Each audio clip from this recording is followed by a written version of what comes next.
matag malampusong negosyo, nagsugod sa usa ka yano nga damgo, nga gipadagan sa kaisog, paglahutay ug sa dili matayog nga pagtuo nga adunay mas maayong kaugmaon nga nagpaabot.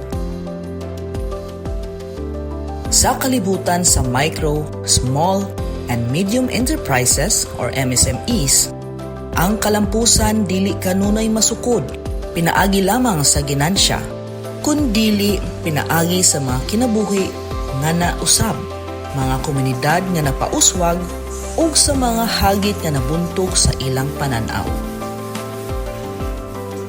Karon, amo ipaambit ang duha ka ingon niini nga istorya. Usa ka pamatuod sa gahom sa kakugi ug dedikasyon. Kini usa ka istorya sa paglaom, pagtubo ug sa usa ka damgo nga wala gayud mitugot nga magpapildi. Ako si Kirsty Fuentes, anak ni Cristina Fuentes, usa ka sole proprietor sa Christy Pasalubong Food Products.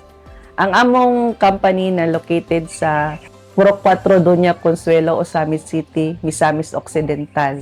Nag-start ang negosyo namo sa Christy Pasalubong Food Products sa panahon sa pandemic 2020. But before kay ang akong mami, hilig jud kay ni akong mami nga magluto ug kanang mga inununan budlisan, mga uyap, usahay nakahimo pud mig mga marinated boneless bangos. Until such time nga ang akong mami kay akong lolo manggod kay na specialty nga kanang inununan budlisan mo toy naka hunahuna mi nga why not nga maghimo mi og product nga inununan budlisan nga gibutang siya sa bottled, mas ma-preserve ang niya ang maong product. So akong mami naka-innovate siya og kanang inununan budlisan nga gibutang sa bottled product. So mo to ang start sa amo ang business sa Christy Pasalubong Food Product. And then sugod ato daghan na dayon mga ubang products na among gi-create sama sa adobong lumayagan, bangus in corn oil, bangus pastel spicy, sardines Spanish style ug uban pang mga fishery products nga among gi-innovate. Dako po kay mo ang pasalamat no nga tungod sa BFAR na discover ang amo ang product na naka-display sa Clarin House of Suman. Kung sa ang struggle namo nga na-encounter sa amo ay is katong sa tungod nga na in demand na kayo ang mga consumer sa ngita na jud kay sila sa amo ang product, and we cannot produce dayon dali-dali kay tungod ang amo ang pressure canner namo is gamay kay siya. Gamay ra jud kayo nga capacity ang makuan, so dili na mo ma-cope up ang demand sa mga tao. And then luckily no na napasalamat kay mi sa BFAR nga na-discover mi and na tagaan mi og livelihood project nga kaning pressure canner na gihatag sa amua. And then dako kay among kalipay kay from the small na amount na among capacity na among produce, ni-increase na siya sa among kit tungod sa help or sa innovation na gihatag sa amo sa BFAR nga livelihood. Then cope up na sad namo ang demand sa mga konsumante. Ang among gibuhat is naka-sterilize jud amo ang mga products no, then vacuum sealed siya tungod sa ato ang pressure canner, wala joy mikrobyo mga kuan nga mupasok sa bottle kay naka-vacuum sealed jud siya. And then tungod kay quality kayo ang atong product, bisag pila ka tuig di jud siya madaot. Kung magkadugay siya, magkalami siya. Kay tungod kay ang niya mangkuan preservation niya is natural, walay chemicals. Usa po day ma'am no is ang ato ang mga product is FDA approved. So naani siya ko ang CPR license no, and naka-kuan jud ato ang mga product, naka-laboratory and FDA compliant gid siya. Wa jud mi nag-expect nga moabot ni ani nga time kay dili malalim nga usa ka sole proprietor ka dayon maglisod ka og market sa imong product ba. Tungod sa sige mig innovate sa among product nga mapanindot siya ang iyang packaging. Yan kay usa man jud na sa market nga ma-attract ang mga tawo nga mopalit kay ang usa bitan-awon sa tawo is kanang ang packaging. Bisag lami mo ang product dayon bati kay mong packaging, wajay mo palit ana. Then ang epekto pod sa amo ay is kanang bisag ang among lugar diri kay kanang gamay ra kaayo, sikip-sikip lang kay mi diri. Anhion jud mi dinhi bisag tagalagyo sila. Pangitaon jud amo dapit ang Christy Pasalubong. Ari jud sila dari sa among lugar para mo palit sa amo sa product kay para ilang ipasalubong dito sa ilang sa lang lugar. Then usap pod is pinaagi sa among negosyo na ka-acquire pod mi og property and hopefully sooner mabalhin namo amo ang facility dito sa bag-o nga area nga pinaagi sa tabang sa BFAR Fish Corps ma-materialize ang grant nga among gi-applyan. So dako pud kayo impact no sa katong among mga supplier nga sa mga raw mats no mga fisher folk kay lipay pud sila kay naa sila consistent buyer which is kami no nga tigkuhaan sa ila og mga raw materials. Ang Christy Pasalubong Food Products na kadawat og award as a gawad pasasalamat from BFAR atong 2024. Og usa pod naka second place pod mi sa best in products sa kaning amo ang Christy Pasalubong Bangus Pastil Spicy during the DA Bar NAFTI. Sa province po diri sa Misamis Occidental, dako pud kayo recognize sa amo kay ang among mga products moy ginagamit nila sa amo ang governor. Nag-purchase sa amo as tokens no sa mga dumadaong diri sa Misamis Occidental.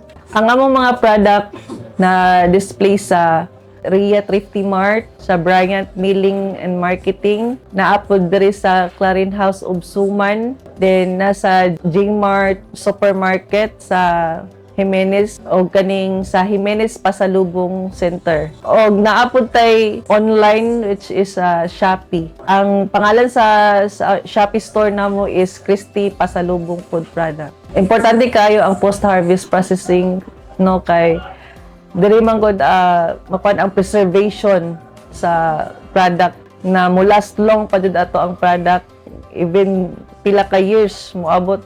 Ang mga best practices na among gi-apply is number 1, ang record keeping. Importante jud kayo pag-record sa atong mga sales, sa flow sa ato ang financial and sa mga expenses. Then ikaduha is importante kayo ang pag-separate sa ato ang business money o ato ang personal money. Kay ang business money intended na dito siya para sa business na motong ato ang rolly sa ato ang business. Then iset aside to nato atong personal money. Itong personal money is moto ato ang pang gamit nato para sa ato ang kada adlaw nato nga mga expenses nato. Og ang ikatulo is wala sa taan ng mga luho. I-set aside sa nato ato ang mga wants. So mas atong ipalabi ang ato ang needs no sa ato ang negosyo. Daghan mga programa no nga maka-avail ta as MSME nga gipang-provide sa ato ang government usa na dira ang mga trainings unsaon nato pag market sa atong product. Then nga daghan tag mga kadisplihan o naay mga letter nga kuan sa mga gihatag sa mga to invite us na mo attend sa ilang mga training, sa ilang mga programs, additional knowledge pod sa amua. Usa gani is ang akong mami kay apil sa programa sa DTI na KMME, Kapatid Mentor Me. Diin dito gi-enhance jud ang usa ka MSME unsaon niya pag tayo ang niya ang kaugalingon nga negosyo. Dito i-training ka sa imong business plan, kinsa ang imo ang mga target market nimo, Then asa ka pwede mo dool sa mga tao kung in-need ka. Usapod no sa kanindot kung maka-apil ta ani mga programa sama na aning KMMA kay maka-join ka sa ilang program, ma-invite ka like for example sa Christy Pasalubong Food Products kanunay mi nga ipadala no sa mga trade fair yan sa Manila, naka-join sa MAFBEX, sa IFEX, sa National Food Fair ug uban pang mga trade fair nga programa sa tuang gobyerno. Ang matambag na nako no sa katong magsugod pa lang silang negosyo is magsugod lang jud ta sa gagmay, iwasan sa ato nga mag-loan. Sugod lang jud ta sa gamay hantod nga magka dako ang atong negosyo. Iroli lang nato atong puhunan. Then, kung mahimo sad is magsugod lang ta diri sa ato ang panimalay no. Dilis lang sa ta magrendayon og sa kapwesto ana. So magsugod lang sa ta sa balay sama sa amua. Nagsugod mi diri sa amo ang panimalay. Amo lang gi maximize ang among area. Then, og nahimo na pud biya namo na ma-maximize ang among area dinhi. Padayon lang jud ta ani no sa ato ang negosyo og ilang jud ta mawad-an og pag-asa og think positive lang jud ta. Ato lang ni siyang padayunon og kabalo ko nga naaman po'y mga agency no nga sama sa BFAR nga mutabang sa atoa, mong encourage sa atoa nga para matabangan sad ta. Sa MSME padayon ang atong pag-asenso.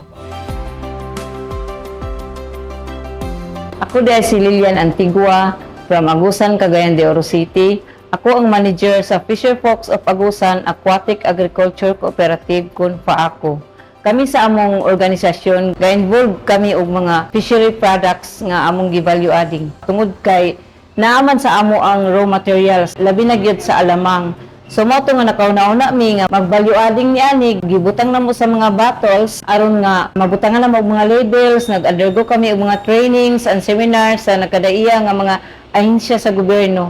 Og diin kami natabangan usab kami aron ma-develop namo ang among mga products. Sa pagsugod gyud ning among organisasyon, usa kami ka association, wala pa mi na co-op. So year 2007 nahimo ming association.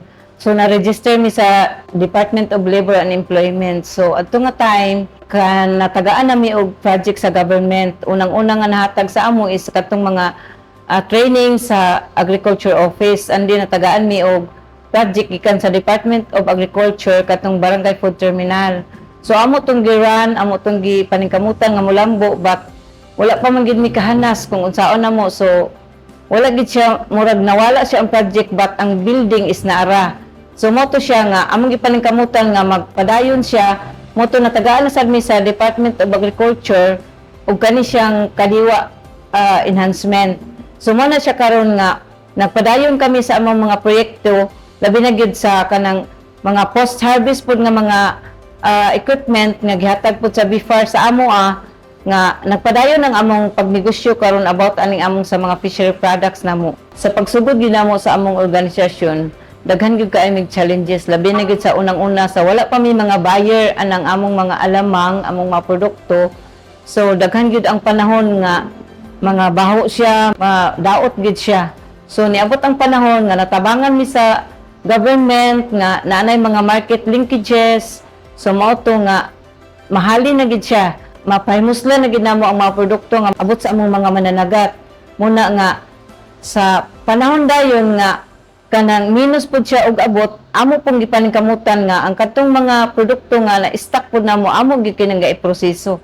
Ang una namong ginabuhat nga mahimong kalidad ang among produkto na request kami og mga trainings gikan sa government nga ila kaming mga seminar about sa food safety, unsay among mga kailangan, labi na gid sa mga gamit nga gikinahanglan, kung unsaon namo ang mga good manufacturing practices para sa among products aron kini mabaligya namo sa mga konsumidor nga limpyo ug di kalidad. Naami mga bagong innovation nga gigamit ani pananglitan anang mga equipment namo nga gihatag sa government. Mauna siya among ginagamit, and then ang katong mga gihatag sa among nga trainings and seminars about sa food safety, amo sad na siyang ginagamit aron nga mahimong dekalidad ang among produkto.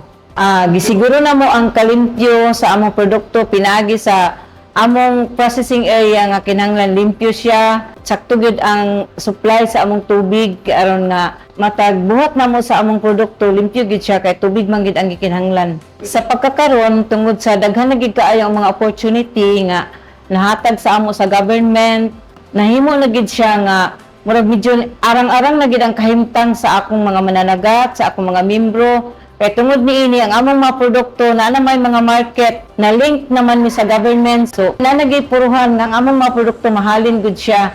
And then, nanapoy mga proposal sa among grupo nga diin mutabang pud ang government nga mo assist sa amoa kung asa na mo ibaligya ang among mga produkto.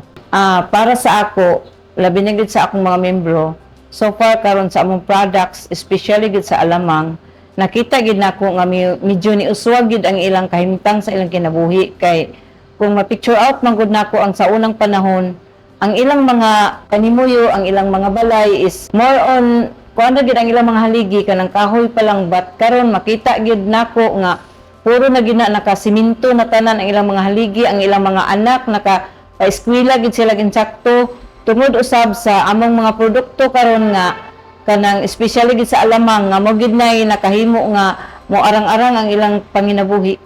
Para sa ako importante gid kaayo ang post-harvest nga facilities nga among makuha sa fisheries nga sektor tungod kay labi na gyud og daghan kaayo ang among abot mahimo kini namong process, mahimo siyang mataas ang iyang shelf life, and then kung mahimo namo nga madikalidad gid ang among produkto, mahanay ug maayo, tsada ang iyang labeling and packaging. So mo gid na siya importante nga tan-awon sa konsumidor nga diin kung maabot ang panahon nga tungod sa kadaghan sa among ma-process, mahimo na niya kaming mo-supply sa daghan nga mga malls ug mga dagko nga mga tindahan. Para sa amo nga MSMEs, ang among yung sunod nga mga practices ang paggamit gid namo sa good manufacturing practices nga kanunay gid namo na siya nga gipa-implement sa among mga members nga limpyo gid kanunay ang among paghimo sa among mga produkto aron nga safety siya nga among ibaligya ngadto sa mga konsumidor. As MSME, kung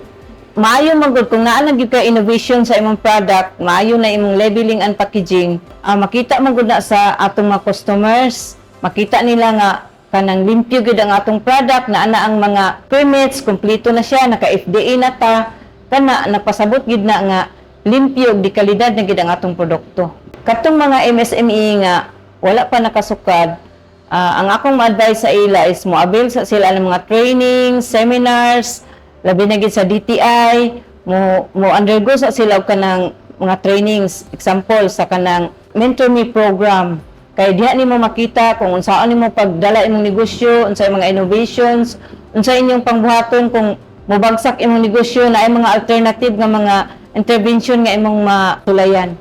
And then labi na gyud sa ako kay MSME, then fishery products. So si BFAR gyud kanunay ang naghatag og mga trainings and seminars about sa post-harvest, and then gahatag pud sila og mga equipment pod para sa unsaon pag-atiman sa imong mga produkto. Kay labi na sa amoa natagaan mi nila og kanang portasol.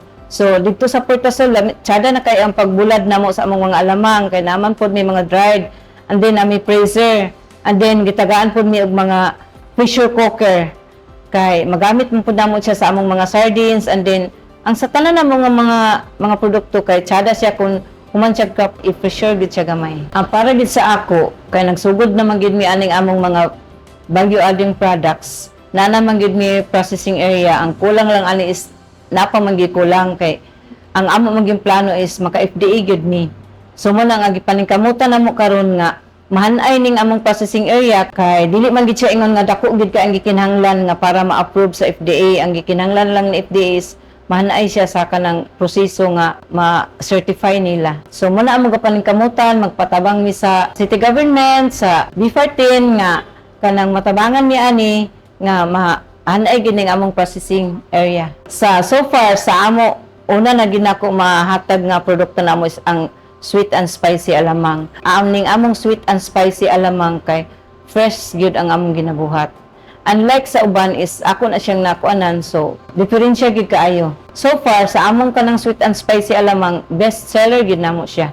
Sa pag-maintain sa among kalidad sa among products, kung unsa ang sukod, unsa ang timpla, mao ra gid na kanunay among buhat permanente, wala gina na usab. Dako kay tabang ang training sa among kalampusan kay kanang sa among packaging and labeling, diha gid na mo nakuha ang unsa ano mo pagpagwapa sa among produkto kaysa primero gid namong display sa among products is papel ra biya kita among gipapilit adto nga naingalan namo, but karon tsada na gid kay among packaging and labeling kay year 2018 na kuan man na siya ang among alamang na enhance man na siya tungod sa city government ug ang DTI nag collaboration sila nga ma-develop gid siya matsada. Sa pagkakaroon ang products namo sa Paako is naka-display na siya sa mga malls, na sa Robinson, na sa SM Uptown, unya mga bazaar, then tabo sa City Hall, then kadiwa selling namo sa mga subdivisions, and then naay mga display sa Manila, abot nami didto sa World Trade Center, labi na gid sa kanang invitation sa BFAR and sa DA. Naabot na gina dito ang mga products. Tungod sa MSME, padayon ang asenso. Pinaagi sa pagpaningkamot, kabag-uhan ug suporta, ang atong mga mananagat ug MSMEs nagpadayon sa paglambok alang sa mas malig-on nga kaugmaon sa fisheries.